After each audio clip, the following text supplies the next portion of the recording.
ठीक है। सो लगभग टाइम हो ही गया है, बच्चे भी ज्वाइन कर रहे हैं। नंबर ऑफ स्टूडेंट आज बहुत काफी कम है। क्या बात। दू सर हाँ बेटा। Good evening sir. Good evening sir. Good evening बेटा, गुड इवनिंग। गुड इवनिंग बेटा।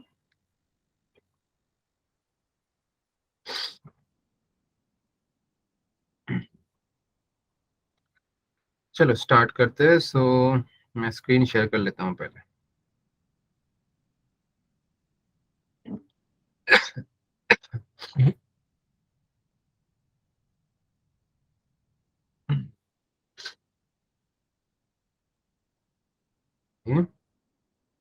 ओके। सो हम लोग का जो लास्ट सेशन स्टार्ट हुआ था वो बाइनोमियल थ्योरम के ऊपर था, आप लोग जानते हो।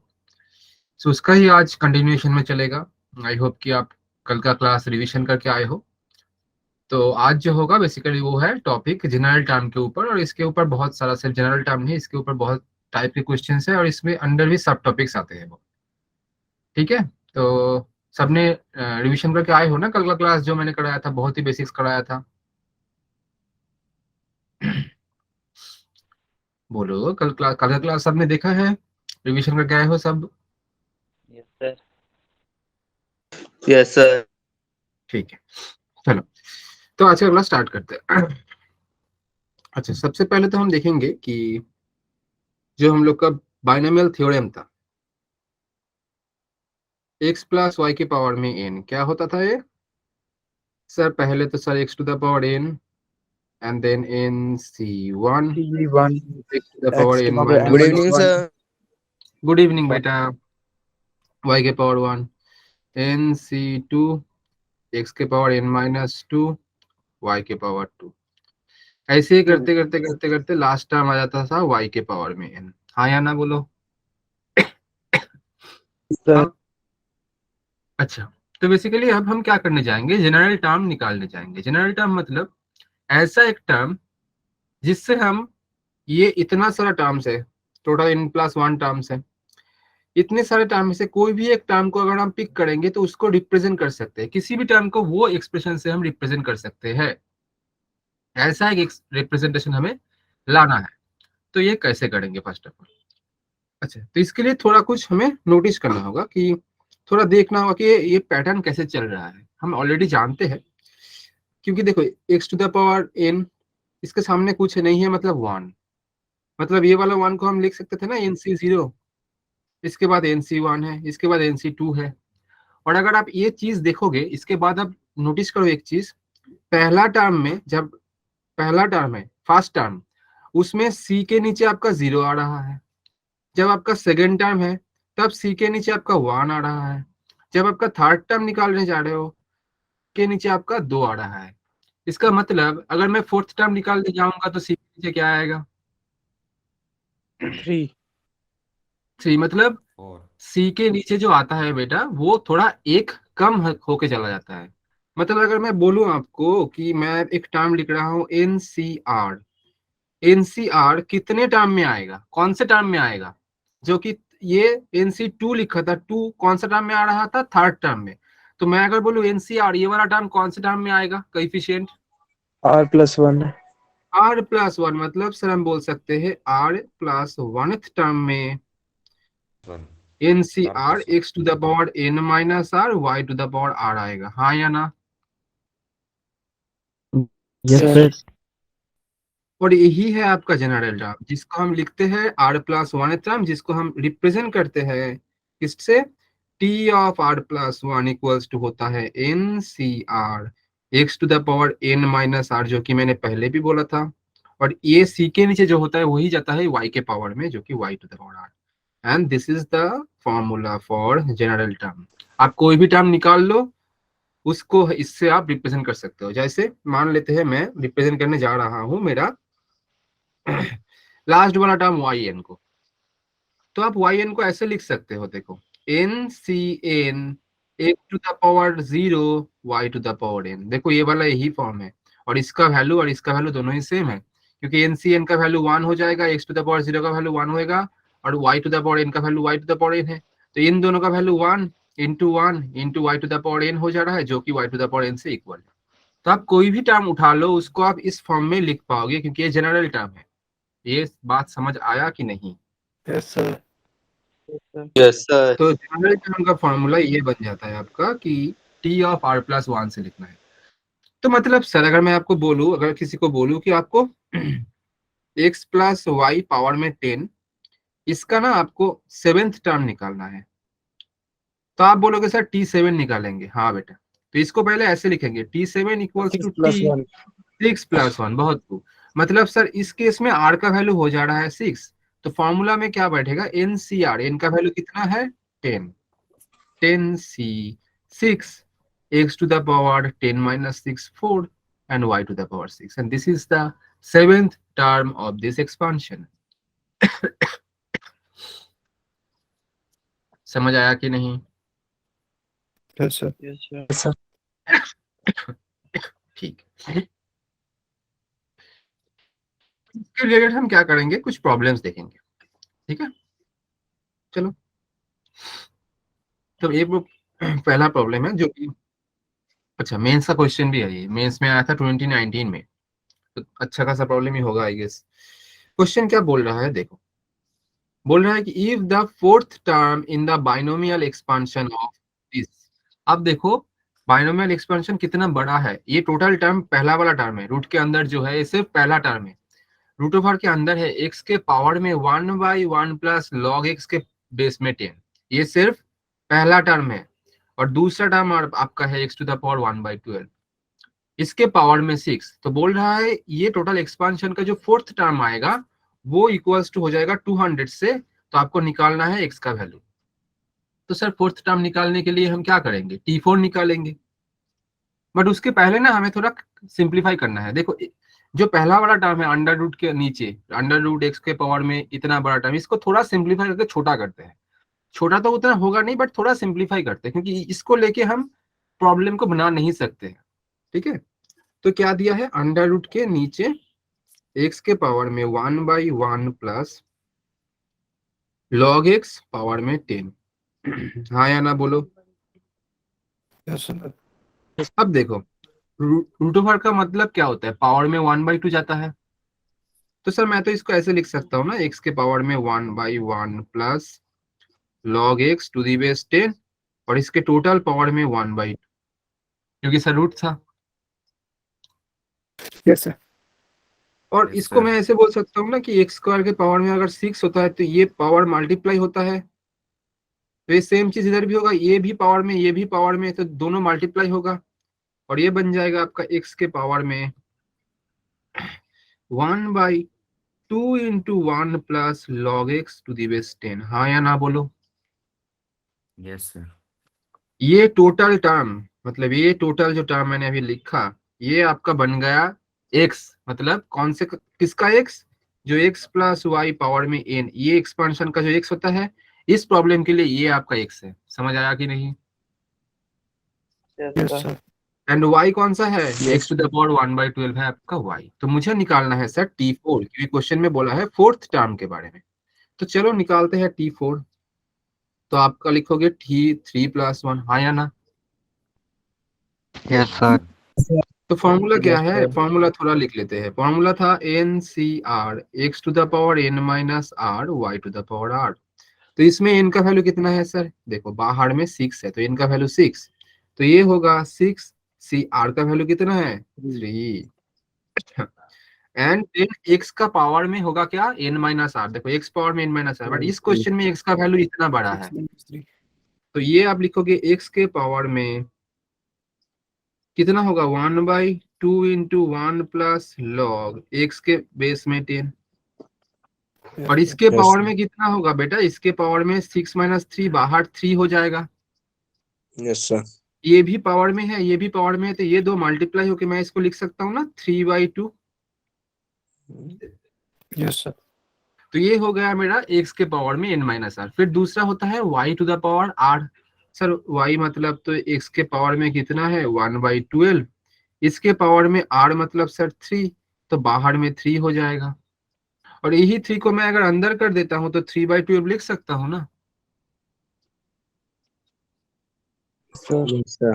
तो इसको सिंप्लीफाई करते हैं चलो। और क्वेश्चन में यही बोला है fourth term of the expansion Yes. Is 200, मतलब मेरा जो ये T4 दिया है ये बन जाएगा 200, हाँ या ना बोलो। Yes, sir. 6 3 का वैल्यू हम क्या Yes, sir. करेंगे, इसको ब्रेक करेंगे, तो ये बनेगा 6 फैक्टोरियल बाई 6 माइनस 3 मतलब 3 फैक्टोरियल, और ये 3 का फैक्टोरियल, और इसको करेंगे तो क्या हो जाएगा, देखो ये वाला x के जो पहला वाला टर्म है ये भी पावर में है और ये भी पावर में है, सेम सेम पावर में अगर रहता है तो पावर ऐड हो जाता है, मतलब इसको लिखेंगे sir x to the power 3/2 into 1 plus log x के बेस में 10 प्लस 3/12 को लिखेंगे 1/4, ये टोटल चीज पावर में आ गया है, हाँ या ना बोलो। Yes, sir. Yes, sir. ठीक है, इसके बाद Yes, क्या sir. करेंगे, थोड़ा कलर चेंज करते हैं, एक कलर से समझ में दिक्कत होता है, तो इसको मैं 200 लिखता हूँ, 6 फैक्टोरियल को लिखूंगा बेटा 6 into 5 into 4 into 3 factorial, by में 3 फैक्टोरियल, और दूसरा वाला 3 फैक्टोरियल को 3 into 2 in. Yes, sir. 2 into 1 लिख देता हूँ, ये वाला 3। Yes, sir.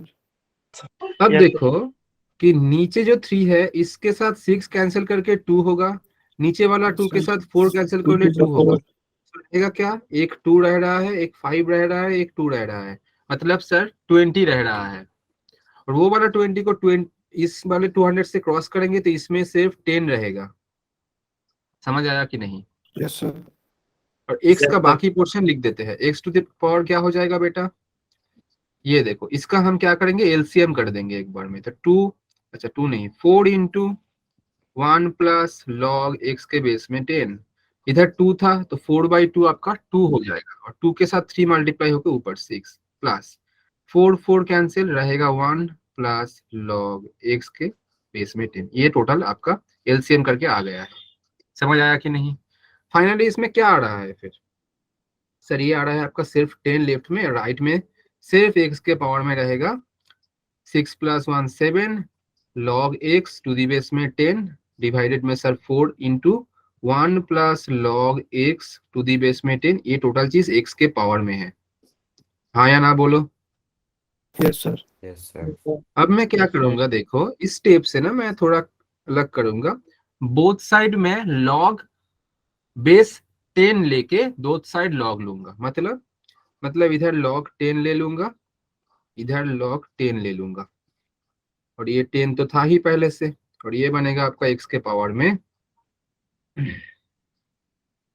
x के पावर में टोटल टर्म आ जाएगा, कौन सा वाला टर्म बेटा, जो मैंने इधर लिखा ये वाला टर्म ही आएगा, इसको मैं फिर से इसमें लिख देता हूँ, यही वाला टर्म आएगा, तो ये वाला x के पावर में चला जाएगा, हाँ या ना बोलो। मैंने उसी को Yes. कॉपी करके इसमें बैठा दिया, ठीक है, क्योंकि सेम सेम टर्म लिखना टाइम जाता, ठीक है, समझ आया कि नहीं। बट आप Yes, बोलोगे sir. सर आपने ऐसा क्यों किया, आप लॉग बेस 10 क्यों ले लिया, क्योंकि बेटा देखो ये वाला जो आया था ना, इसके पहला वाला स्टेप, इससे ना आप डायरेक्ट x का वैल्यू नहीं निकाल पाओगे, बहुत कम्प्लेक्स इक्वेशन था, ये कॉम्प्लिकेटेड बन जाता प्रॉब्लम और भी, तो मैंने क्या किया, ये 10 को हटाने का ट्राई किया, इसलिए बोथ साइड लॉग बेस 10 ले लिया, तो इसका देखो वैल्यू 1 आ जाएगा, क्योंकि बेस और वैल्यू दोनों ही सेम है, तो लॉग का एक प्रॉपर्टी बनता है कि log a to the base a always होता है, हाँ या ना बोलो। Yes, sir. Yes, उसी sir. फॉर्मूला यूज करके हम इसको लिख सकते हैं ना, सिर्फ 1 बनेगा, और एक फॉर्मूला रहता है लॉग में, वो होता है कि लॉग बेस में अगर कुछ भी रहे और वैल्यू में जो वैल्यू है उसके पावर में अगर कुछ हो, कि मान लेते हैं a to the power b, तो ये वाला एक्सपोनेंट सामने आ जाता है, मतलब सर मतलब इसमें आपको जो दिख रहा है ना 7 इतना बड़ा जो x के पावर में है ये सामने आ जाएगा, तो ये क्या रहेगा, तो ये रहेगा बेटा 7 plus log x base 10 4 into 1 plus log x base 10, और इंटू में रहेगा आपका सिर्फ log x to the base 10, सिर्फ इतना रह जाएगा, समझ आया कि नहीं। Yes, sir. अब ये प्रॉब्लम बहुत इजी बन गया, कैसे देखो, मैं अभी क्या करूंगा इसको कि log x to the base 10 को ना एज्यूम कर लूंगा t,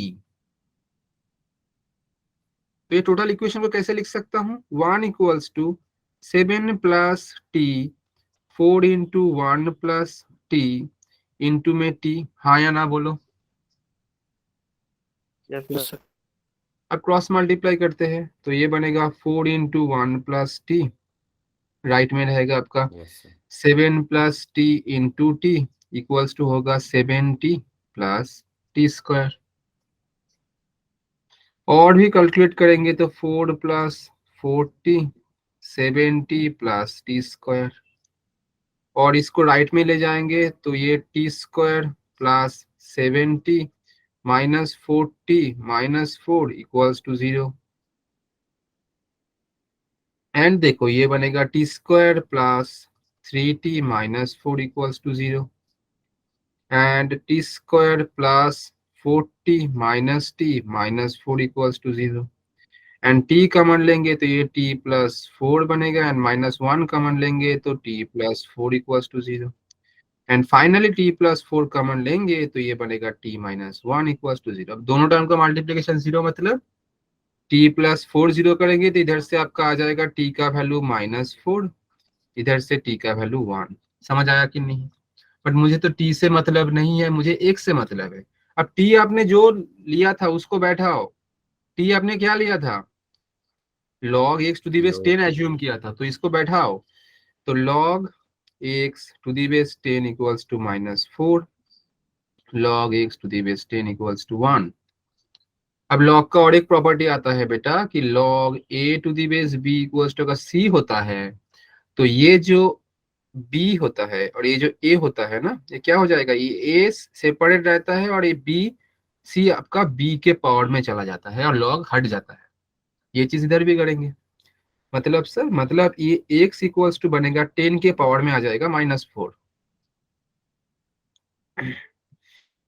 ये x इक्वल्स टू 10 के माइनस 4 हो जाएगा और ये वाला बन जाएगा x इक्वल्स टू 10 के पावर में 1 मतलब 10।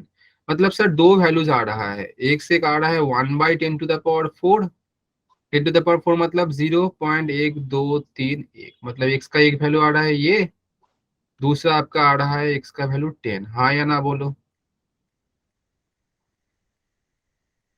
Yes. समझ आया? मुझे क्वेश्चन में ही बोला था कि बेटा मुझे निकालना क्या है, find the value of x, but और एक चीज दिया था x greater than 1, Yes, sir. तो कौन सा वैल्यू कंसीडर कर सकते हैं अगर ग्रेटर देन 1 होगा तो 10 10, 10. दूसरा वाला नहीं होगा क्योंकि ये 1 से बहुत छोटा है, तो x equals to 10 is the right answer. यही बन जाएगा 10. आपके ये वाला प्रॉब्लम के लिए राइट, ठीक है, ये आपका आंसर है। आई होप कि आपको समझ आया होगा, ठीक है, अच्छा प्रॉब्लम था, थोड़ा कैलकुलेटिव था, बट जो लोग थोड़ा जिसका कैलकुलेशन स्ट्रांग होगा वो बहुत स्टेप जंप करके भी कर सकते हैं, क्योंकि देखो मैंने इसमें एक एक स्टेप बनाया है, एक एक स्टेप बनाया है, तो आप मिडिल टर्म में इतना नहीं टाइम ले सकते हो, आपको बहुत फास्ट करना है, नहीं तो आप ईच स्टेप ऐसे टी अलग से -4 -1 ऐसे करोगे तो बहुत टाइम लग जाएगा। मैंने आपको समझाने के लिए ये ईच स्टेप बाय स्टेप दिखाया है, बट आपको ऐसे नहीं करना है, आपको कैलकुलेशन फास्ट करना है, थोड़ा स्टेप जंप मतलब जितना स्टेप जंप आपसे हो पाए उतना करना है, ठीक है। तो ये था आपका भाई पहला वाला प्रॉब्लम। दूसरा कंसेप्ट देखते हैं, चलो क्या बोल रहा है दूसरा concept, term independent of x. Independent का मतलब क्या होता है? Yes, sir. not dependent वो तो मुझे भी मालूम है कि मैं बोलूंगा अच्छा क्या है, आप बोलोगे जो बुरा नहीं है, तो ये तो कोई आंसर नहीं होगा, आपको समझा के बोलना है कि बेटा मतलब क्या बनता है इसका, कि इंडिपेंडेंट का मतलब, इंडिपेंडेंट ऑफ एक्स मतलब क्या बोल रहा हूँ मैं। जिसमें x नहीं है। बहुत खूब, जिसमें एक्स नहीं है। मतलब मुझे ऐसा एक टर्म चाहिए जहां की एक्स नहीं होगा, तो मैं ऐसे बोल सकता हूँ ना, एक्स नहीं है मतलब एक्स के पावर 0 है, ऐसा भी तो बोल सकता हूँ, क्योंकि एक्स टू द पावर 0 मतलब 1 है, तो हाँ या ना। Yes, sir. Yes, तो sir. इस टाइप का प्रॉब्लम करने का अप्रोच क्या रहता है, चलो देख लेते हैं, एक प्रॉब्लम देखते हैं, ठीक है। तो क्वेश्चन क्या बोला है देखो, the term independent of x in the expansion of this will be what. तो आपको क्वेश्चन क्या पूछ रहा है, the term independent of X, मतलब जो टर्म इंडिपेंडेंट ऑफ एक्स है, मतलब जो टर्म में एक्स नहीं है वो निकालना है इस एक्सपांशन के लिए। मतलब इसको अगर आप एक्सपांड करोगे तो कहीं ना कहीं ऐसा कोई टर्म आ सकता है जहां कोई भी एक्स नहीं रहेगा, तो वो वाला टर्म आपको निकालना है। तो फर्स्ट ऑफ ऑल तो आपको पहले ये सोचना, मतलब निकालना होगा कि कौन सा टर्म में, मतलब ये पावर में 10 है तो कितना टर्म आएंगे एक्सपांड करने से, बोलो। पावर 11। में अगर 11 टर्म्स आएंगे तो 11 टर्म्स में से मुझे वो वाला टर्म निकालना है जिसमें एक्स नहीं होगा। बट इसके पहले तो ये निकालना है ना कि 11 टर्म में से कौन सा वाला टर्म में ये होगा। तो मुझे तो यही मालूम नहीं है कि कौन सा वाला टर्म में एक्स इंडिपेंडेंट है, तो पहले ये निकालना होगा फिर जाके टर्म निकलेगा। मुझे मालूम नहीं है, इसलिए मैं लूंगा कि जनरल टर्म, मतलब मान लेते हैं कि T of R plus 1 is the X independent. मतलब सर, मतलब मुझे मालूम ही तो नहीं है ना कौन सा टर्म में होगा, तो मैं मान लेता हूँ कि जनरल टर्म जो होता है, क्योंकि जनरल टर्म मतलब सारे टर्म का फॉर्म होता है, तो 11 टर्म में से कोई ना कोई टर्म तो होगा ना। इसलिए मैंने ले लिया कि T of R plus 1 is X independent. अब इससे हम आर का वैल्यू निकालेंगे तो हम जान लेंगे कि हाँ कौन सा वाला टर्म है जिसमें एक्स नहीं है। तो मुझे पहले टी ऑफ आर प्लस 1 निकालना पड़ेगा। निकालते हैं पर्टिकुलरली ये प्रॉब्लम के लिए। तो कैसा होगा, एनसीआर, एन का वैल्यू कितना है 10। 10 10 CR, आर का वैल्यू मालूम नहीं तो 10 CR लिख दिया। फिर x to the power n minus R, X के जगह पर इधर है root over of x by 3, इसके पावर में 10 माइनस आर होगा, एंड y के पावर में r, y मतलब 3 अपॉन 2x स्क्वायर पावर में r। समझ आया कि नहीं? Yes sir. Yes sir. अब इसको ना थोड़ा सिंप्लीफाई करेंगे। कैसे, 10 CR लिख देंगे, रूट ओवर का मतलब टू दी पावर में 1/2, मतलब ये हो जाएगा आपका x बाई 3 के पावर में सर 10 माइनस आर बाई 2, और इसको लिख देंगे 3 के पावर में r, सॉरी 3/2 के पावर में r, और 1/x के पावर में 2r। हाँ या ना बोलो। Yes, sir. Yes sir. करना है मुझे ना, अभी अभी मैंने बोला टर्म एक्स का इंडिपेंडेंट टर्म, मतलब एक्स के पावर में क्या ले सकते हैं हम सर, 0 ले सकते हैं। एक्स टू द पावर 0 और एक्स इंडिपेंडेंट दोनों ही सेम चीज है। मतलब ये टोटल एक्सप्रेशन में मुझे एक्स का पावर जितना भी मिलेगा वो सारा मिला के उसको 0 करना है। क्यों? क्योंकि मैंने कंसिडर किया है ना ये एक्स इंडिपेंडेंट आएगा, तो इसमें एक्स का पावर क्या होगा, 0 आएगा।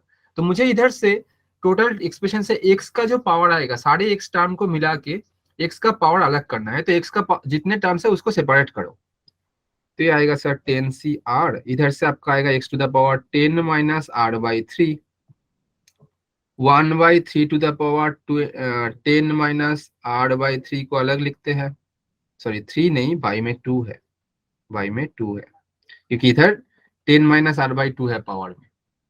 ठीक है, और इधर से देखो 3/2 के पावर में आपका 8 था, और 1/x टू द पावर 2 था। उसी को अगर मैं ये वाला x के साथ इंक्लूड करा दूं तो इसमें आपका -2r एक आ जाएगा। समझ आया ये चीज कि ये 10 माइनस 2r/2 था, और इसमें -2r क्यों किया मैंने, क्योंकि ये 1/x माइनस 2r था ना, इसीलिए ये आया है। तो मैंने दोनों को देखो येलो कलर कर दिया। तो आपको समझना है कि ये येलो कलर का बॉक्स के साथ पिछले वाला टर्म का x टू द पावर 2 का कुछ लिंक है, बाद में आप देखोगे तो आपको समझ आएगा। तो सर आप मोटा मोटा मुझे पता ये चल रहा है कि x के पावर में जो है इसको तो 0 बनाना है, क्योंकि मैंने x इंडिपेंडेंट लिया है।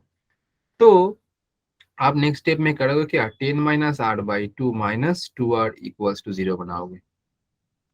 यानी इसको अगर एलसीएम करोगे तो 10 minus R minus 4r equals to 0, and 10 minus 5r equals to 0, r equals to आपका 10/5 मतलब 2 आ गया है। मतलब सर मुझे ये मिल गया है कि कौन से टर्म में मुझे क्या मिलेगा, इंडिपेंडेंट ऑफ एक्स। कौन सा term, T of R plus 1th term. अब आर का वैल्यू 2 बैठाएंगे तो t3 आ जाएगा। मतलब बेटा कि t3 is independent of X, मतलब थर्ड टर्म में।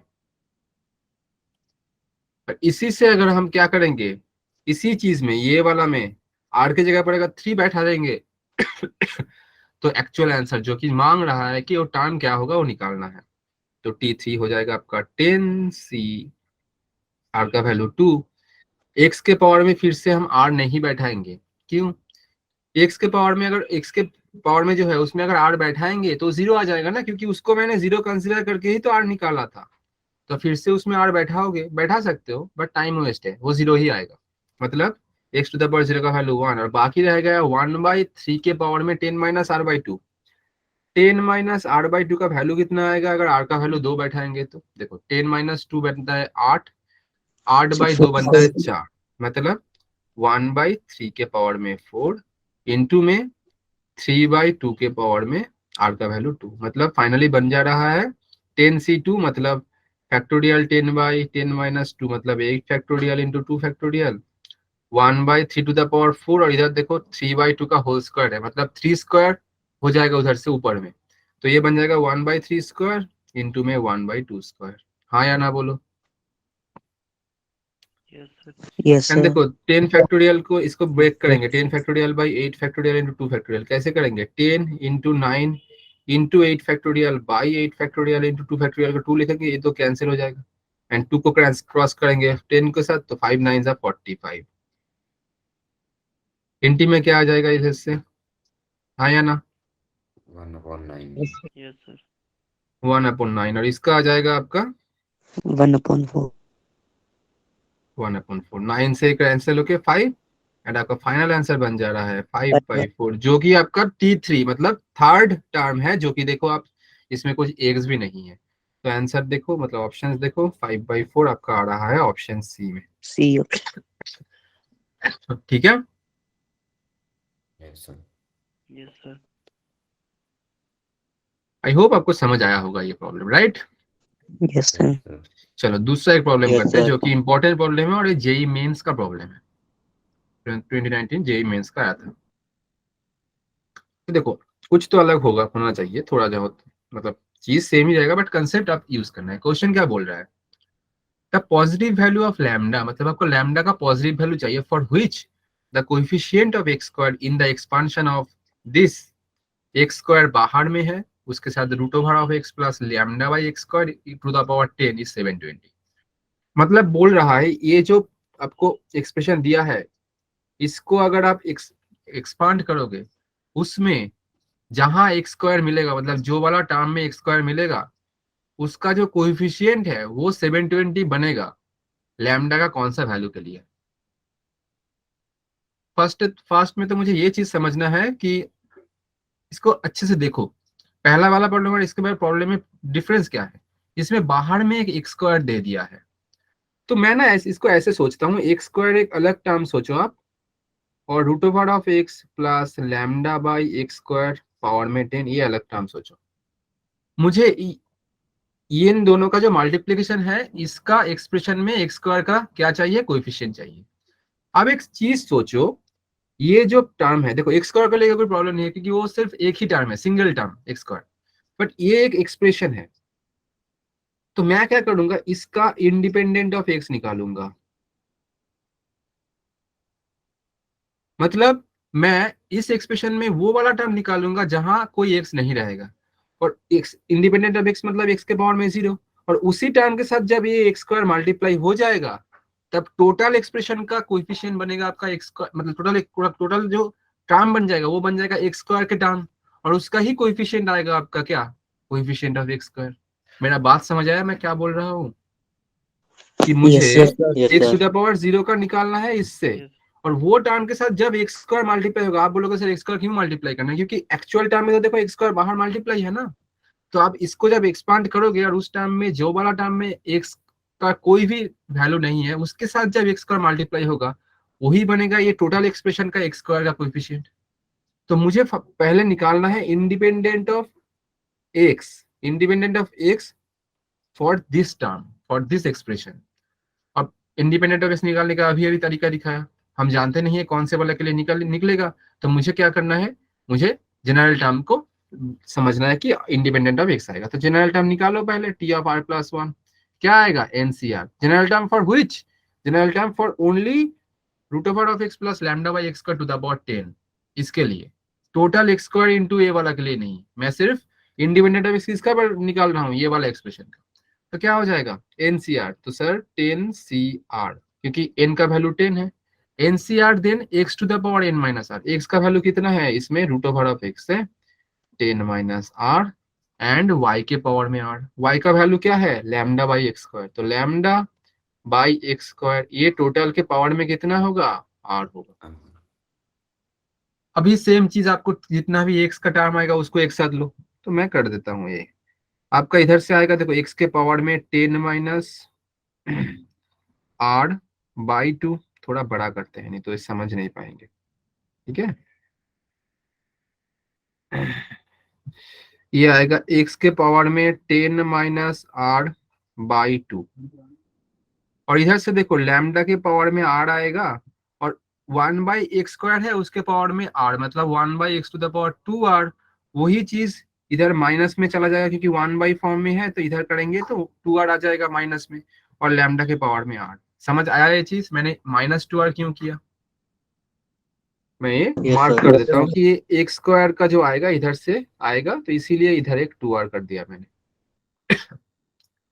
मतलब मोटा मोटा हम ये समझ रहे हैं सर ये x के पावर में जो आया है अभी इसको जीरो करते ही मुझे r का वैल्यू मिल जाएगा, और ये क्यों जीरो करेंगे, क्योंकि हमने इसको ही माना है इंडिपेंडेंट ऑफ x, इसीलिए x के पावर में 0 आएगा। तो इसको करो, इसको ना नीचे करते हैं, स्पेस नहीं है इधर, 10 minus r by 2 minus 2r equals to 0, तो आप देखो इधर से 10 minus r minus 4r equals to 0 and r equals to आपका फिर से 2 आ गया है।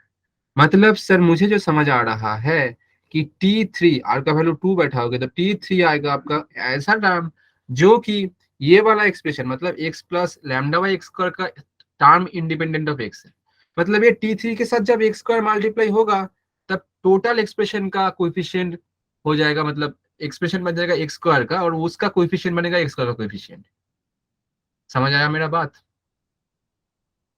और T3 Yes, क्या sir. बनेगा सर, T3 बनेगा 10CR का वैल्यू कितना आया है 2, 10C2 x के पावर में r का वैल्यू आप बैठाओगे तो ये 0 ही आएगा, x टू द पावर 0, तो ये 1 आ जाएगा और इनटू में लैम्डा स्क्वायर, मतलब सर यही आएगा आपका T3, और T3 के साथ जब x स्क्वायर मल्टीप्लाई होगा तो क्या हो जाएगा उसका coefficient x square into T3 बनेगा ना, मतलब x का कोएफिशिएंट क्या बन जा रहा है, x का कोएफिशिएंट T3 खुद बन जा रहा है, मतलब अकॉर्डिंग टू क्वेश्चन यही T3 क्या बन जाएगा 720, क्योंकि क्वेश्चन में दिया है कि आपका एक्स स्क्वायर का जो कोएफिशिएंट है वो 720 है, मतलब सर हम क्या करेंगे इसमें T3 इक्वल्स टू कर देंगे 720, अब T3 का वैल्यू कितना है 10C2 lambda square, so 10C2 lambda square equals to 720, so 10C2 का वैल्यू निकालो कितना आएगा, फैक्टोरियल 10 बाई 8 फैक्टोरियल 2 फैक्टोरियल, तो इसको लिखेंगे 10 into 9 into 8 factorial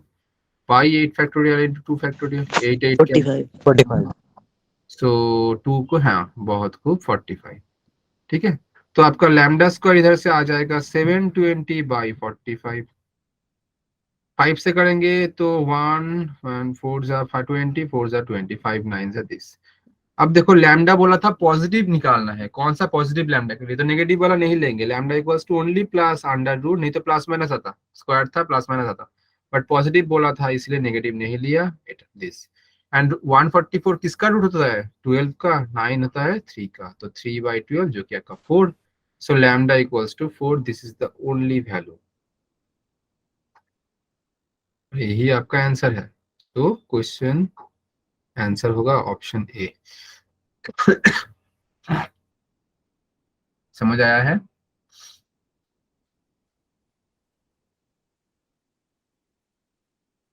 Yes, sir. ठीक है, सर नीचे जैसे बता दो। हाँ बेटा बोलो। तो ये था आपका इस टाइप का प्रॉब्लम का अप्रोच कि आपको जो टर्म पता ही सर नहीं है। T3 इक्वल टू 720 के नीचे बोलो। ये 10C2 लैम्डा स्क्वायर आ गया है, क्यों, क्योंकि T3 का ही वैल्यू तो यही आया है ना 10C2 लैम्डा स्क्वायर, तो मैंने वही बैठा दिया वैल्यू। समझ आया। Yes, sir. बहुत खूब। चलो देन इसके बाद देखते हैं क्या है। अच्छा, इसके बाद है counting rational and irrational terms. अच्छा, पहले आप बोलो कि रैशनल और इरेशनल का मतलब क्या होता है।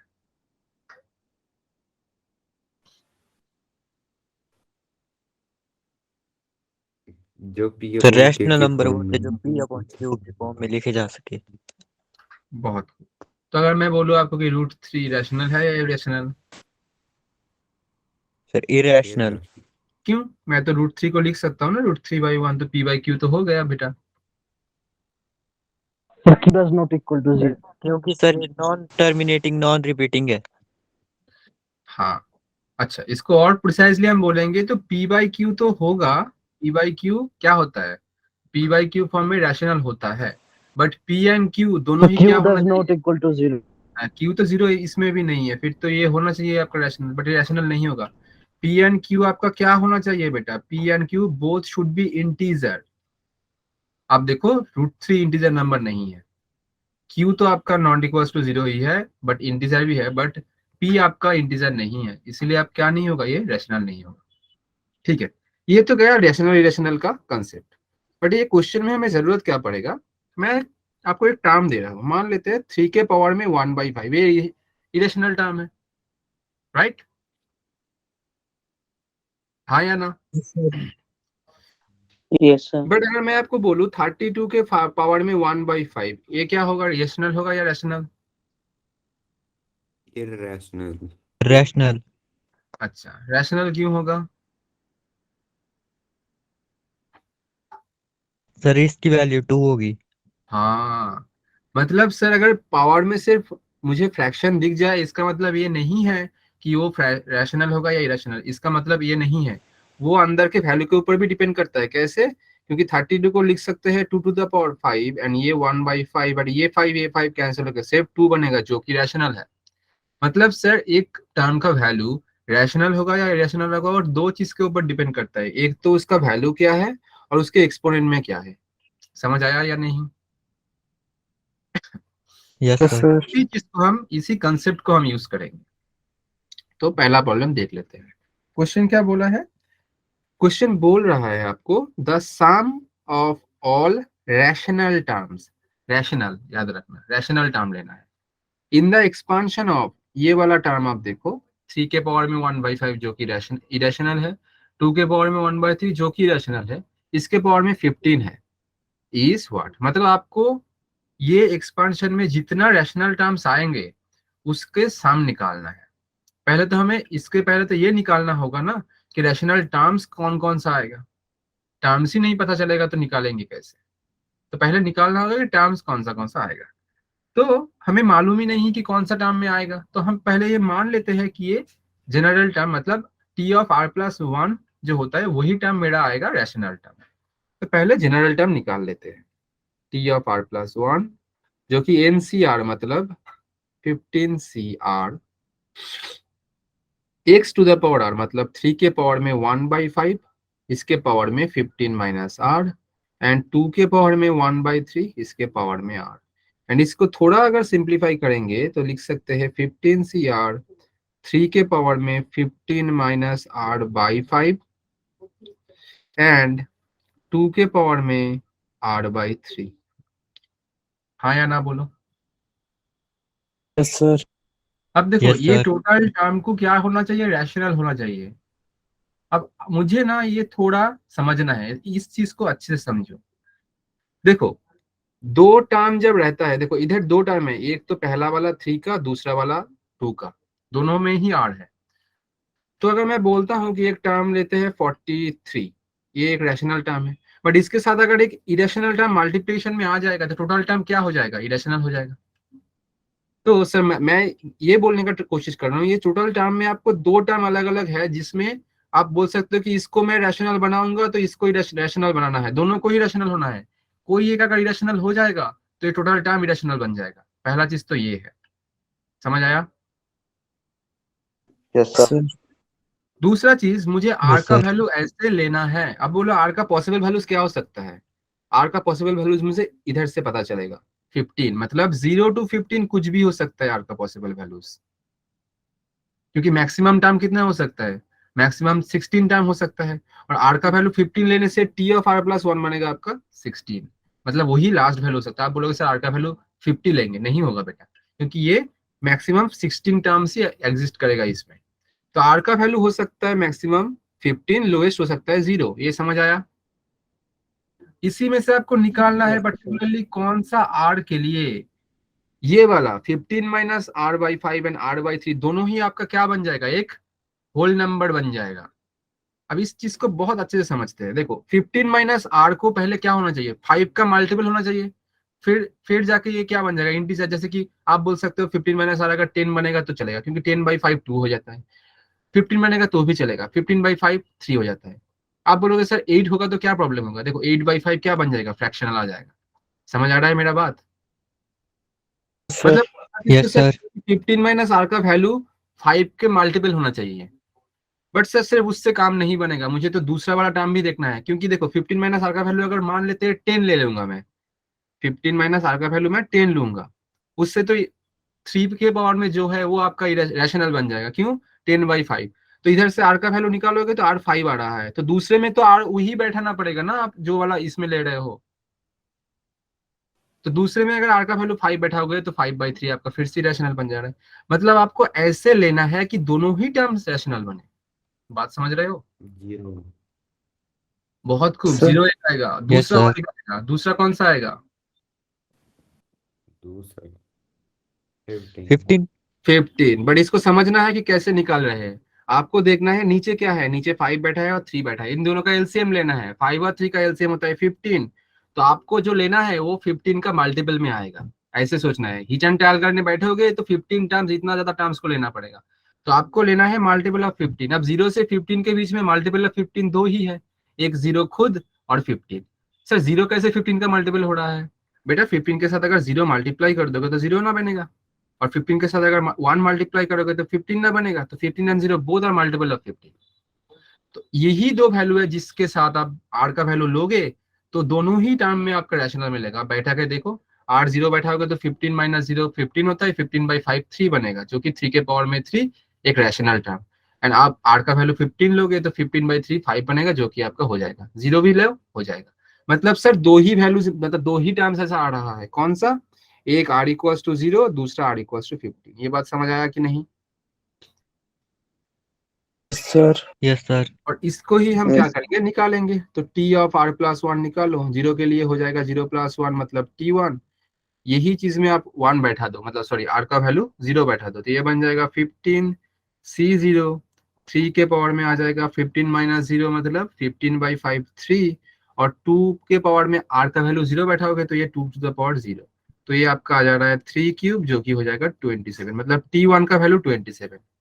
And T of R plus 1 जो कि T15 प्लस 1 जो कि T16 निकालेंगे, तो ये आएगा 15 C आर का वैल्यू 15, 3 के पावर में 15 माइनस 15 जो कि 0 हो जाएगा, एंड 2 के पावर में R/3 था, तो 15/3 बनेगा आपका, कितना बनेगा 15/3 5।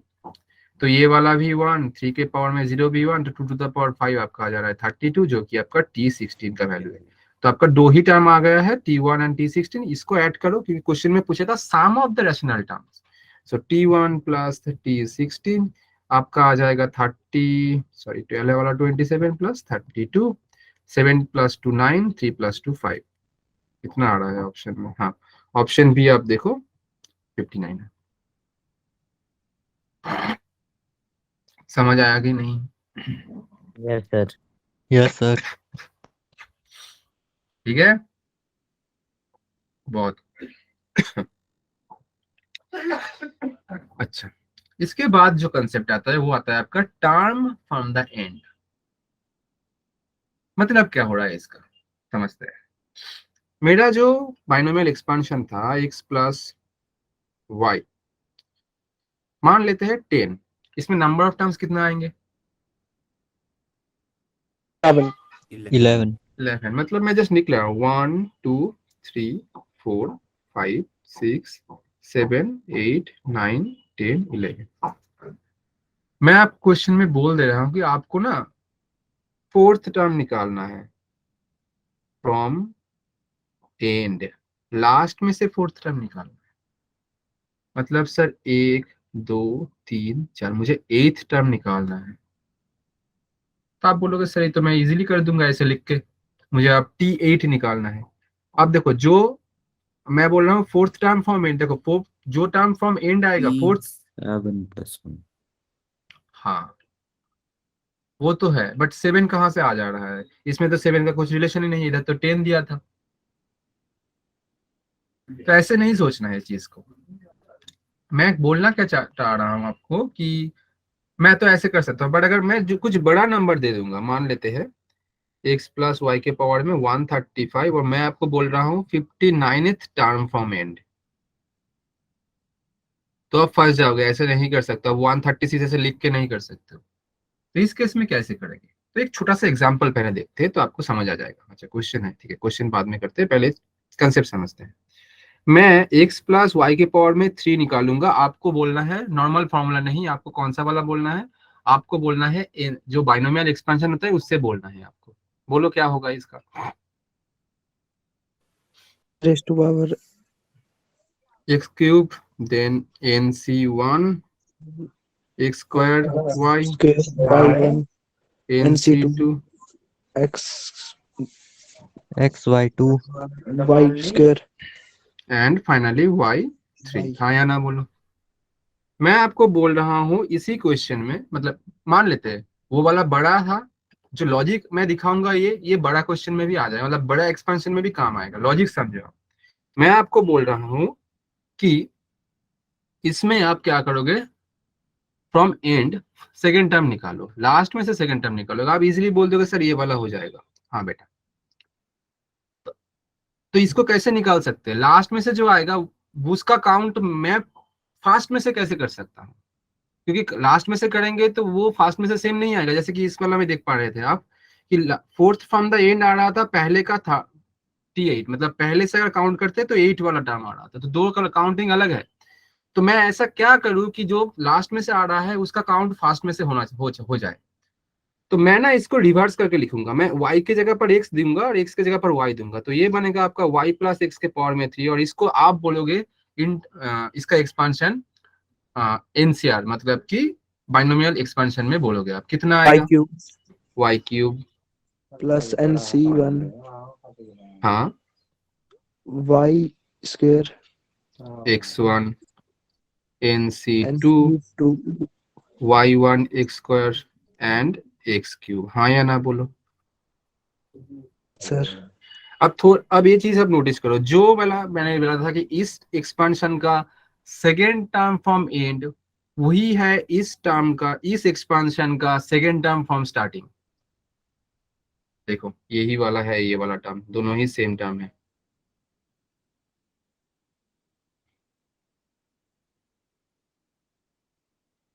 आप बोलोगे सर दो तो सेम टर्म नहीं है, तो सेम ही टर्म है बेटा, इसमें मैंने ना एन लिख दिया है, एन नहीं होगा ये। एन क्यों होगा, ये तो आपका 3 होगा ना, एन का वैल्यू तो 3 दिया है, हाँ या ना। ये 3c1 ये 3c2 होगा, ये 3c1 ये 3c2 होगा, समझ आया। एन का वैल्यू तो 3 है ना इसमें। Yes, sir. अब देखो 3c1 का वैल्यू और 3c2 का वैल्यू सेम ही होता है, क्यों, NCR equals to NCN minus R formula दिखाया था, तो 3c1 एंड 3c2 दोनों का वैल्यू 3 आएगा। अब देखो इसमें X square sorry Y square X है, और इसमें भी देखो वाई स्क्वायर एक्स है। तो मतलब मुद्दा क्या रहा, मेरा मुद्दा ये रहा, अगर मैं ये क्वेश्चन में आपको बोलता कि x प्लस वाई के पावर में 135 है और आपको 59th टर्म निकालना है फ्रॉम एंड, आप क्या करोगे, आप y प्लस एक्स के पावर में 135 करके इसका फास्ट में से 59th टर्म जो कि T59 निकालोगे, और T59 हम जनरल फॉर्मूला यूज कर लेंगे, इजीली बन जाएगा। बात समझ आया मेरा। एंड में से Yes, sir. काउंटिंग फास्ट में से तभी हो पाएगा जब आप उसको रिवर्स कर दोगे, टर्म्स को रिवर्स कर दोगे, तो पहला वाला लास्ट, लास्ट वाला पहला बन जाता है, टोटल चीज ही घूम जाता है, और आपका वो काउंटिंग भी स्टार्टिंग से स्टार्ट हो जाता है। इसी से एक प्रॉब्लम दिया है इसमें, आप एक बार देखो प्रॉब्लम क्या बोल रहा है, मैं फिर करूंगा। क्वेश्चन आपको बोल रहा है the fifth term from the end, question में क्या बोला है, fifth term from and in the expansion of this. अब देखो fifth term from the end मतलब मैं क्या करूंगा, पहले इसको रिवर्स करूंगा। अब रिवर्स करोगे तो बीच में तो माइनस है, माइनस किसका सिंबल है, कौन सा टर्म का सिंबल माइनस है, एक्स क्यूब बाई 2 का या 2 क्यूब का? -2x3। हाँ, तो पहले वाला टर्म को अगर मैं पहले दूंगा, मतलब दूसरे वाले को पहले दूंगा और पहले वाले को दूसरा में दूंगा, तो क्या आ जाएगा ये? Positive. हाँ बेटा बोलो। -2x3 मतलब मुझे निकालना क्या है? मुझे -2/x³ प्लस x³ बाई 2, इसका इसका मुझे फिफ्थ टर्म मतलब t5 निकालना है। इसका t5 भी बन जाएगा इस एक्सप्रेशन का लास्ट में से t5। हाँ या ना बोलो बेटा, यस सर। समझ आया? Yes, तो इसका sir. t5 इजीली निकाल Yes, sir. दोगे। t5 मतलब क्या होगा? t4 + 1।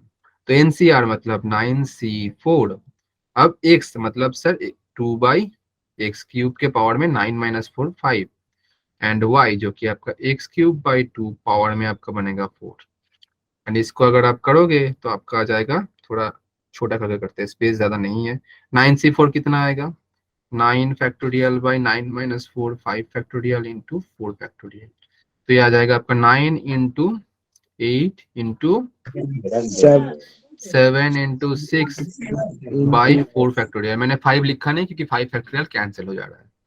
4 फैक्टोरियल मतलब क्या हो जाएगा? इसको लिख देंगे 4 इंटू 3 इंटू 2।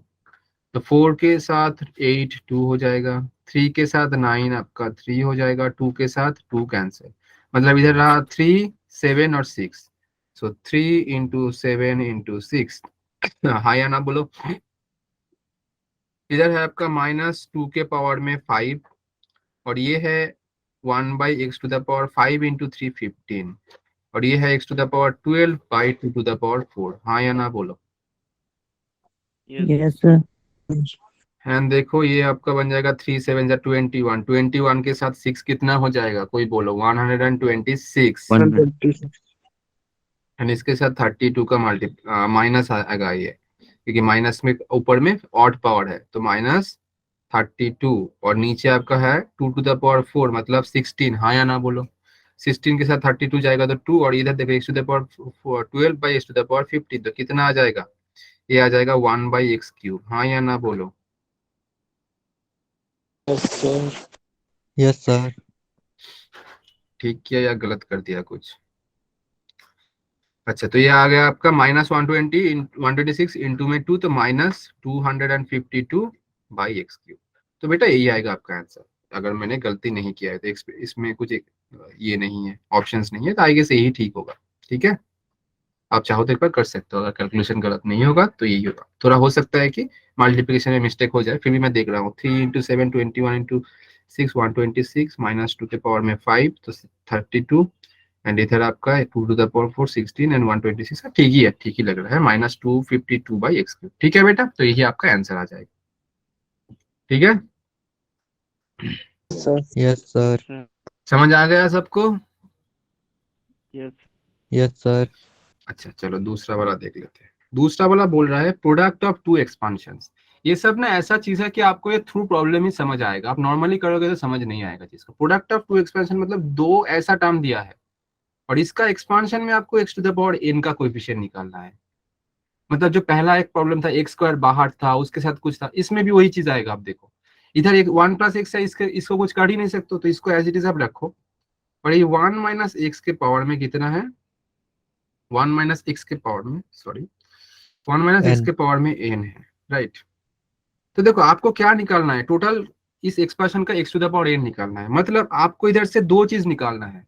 एक तो आपको x⁻n का कोएफिशिएंट, दूसरा आपको x⁻n - 1 का कोएफिशिएंट। क्यों सर n - 1 और n का इसीलिए निकालेंगे क्योंकि वो x⁻n जब ये 1 के साथ मल्टीप्लाई होगा तब आपका x⁻n का एक कोएफिशिएंट आएगा, एंड ये x⁻n - 1 के साथ जब ये x वाला मल्टीप्लाई होगा तब x⁻n आएगा। क्यों? x⁻n - 1 इंटू x करके आपको x⁻n मिलेगा। तो इसीलिए आपको ये दोनों का निकालना होगा, मतलब इसका भी कोएफिशिएंट, इसका भी कोएफिशिएंट, ये से इससे निकालना होगा यूजिंग कौन सा फॉर्मूला? यूजिंग आपका जनरल फॉर्मूला।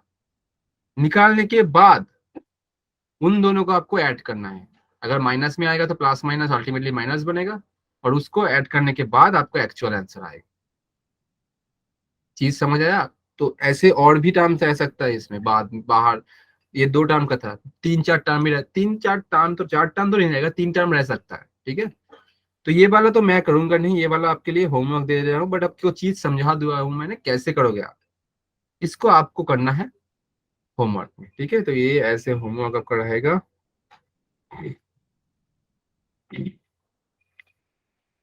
होमवर्क, ठीक है।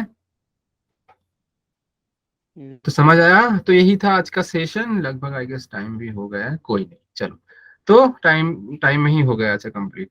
तो ये रहा आज का सेशन, आप थोड़ा इसको बैठ के देखो, क्योंकि जो प्रॉब्लम्स था बहुत अच्छे अच्छे प्रॉब्लम्स था, ठीक है। प्रॉब्लम्स थोड़ा बैठ के देखो, मेंस का जो प्रॉब्लम था देखो, कंसेप्ट अच्छा है, आपको कंसेप्ट सेम रहेगा, सेम टू सेम प्रॉब्लम कभी देखने को नहीं मिलेगा एग्जाम में। सेम कंसेप्ट क्वेश्चन आता है, कंसेप्ट रिपीट होता है ना कि क्वेश्चन, क्वेश्चन कभी रिपीट नहीं होता है बहुत कम, साल 2-3-4 साल में एक क्वेश्चन आ जाता है, बहुत कम। तो आपको कंसेप्ट याद करना है, क्योंकि कंसेप्ट से क्वेश्चन डेफिनेटली आएगा। ठीक है, चलो इसी के साथ आज का सेशन समाप्त करते हैं, तो कल आएंगे फिर, और आप सबको रिवीजन करके आना है, ठीक है बेटा। yes, sir. Yes, sir. Bye, ठीक sir. है, Good बहुत night. खूब, गुड नाइट बेटा Yes, sir. सबको, Good night, sir. Good night बेटा, Good night, sir. Good night बेटा, Good night, sir. Good night बेटा, good night, Good Bye, sir. Bye बेटा सबको, बाय।